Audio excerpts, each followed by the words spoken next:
За арай мэд энэ ажлын хэсгийн авлагчийн зүгээс бол тайлбар тавья. Бүрдөрж гишүүний хэлсэнтэй санал нэг байгаа. За энэ бол хиймэл дагуул үндэсний хиймэл дагуул Монгол улсад зайлшгүй хэрэгтэй. Тэрнтэй бол хинч марахгүй байгаа.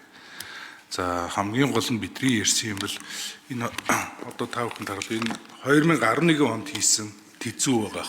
13 онд хийсэн тэзүү байгаа. Тэгээ 13 онд хийсэн тэзүү энэ бол Японы Падеко гэж зөвлөх үйлчилгээний компаниар хийсэн маш сайн хийсэн тэзүү. Тэгвэл 3 өөр чиглэлийн хиймэл дагуулын тэзүү хийгээд их хурл дээр орж танилцуулахдаа гурван нь нэгтгэж танилцуулгуудаа нэг хиймэл дагуулын гэрээ ороод ирсэн. Тэн дээрээс л үл ойлголцол үүссэн.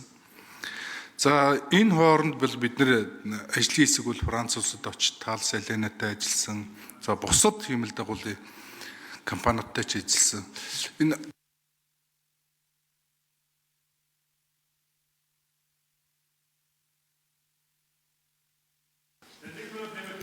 За гүйцээгээд хариулъя.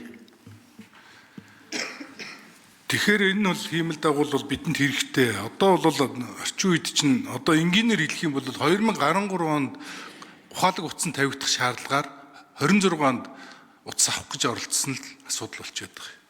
Тэгэхээр энийг бол бид нэр одоо засгийн газар шинжилээд за дахиад Францын, Европын холбооны маш том хиймэл дагуулуудыг бас авах болцоо байгаа. Тэр бүрэн эрхэм засгийн газарт байгаа.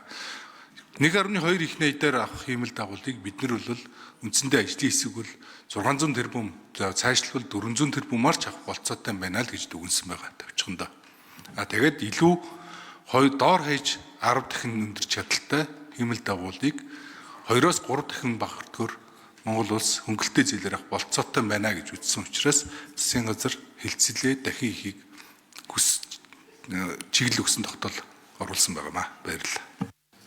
За баярлалаа. За дүүрэн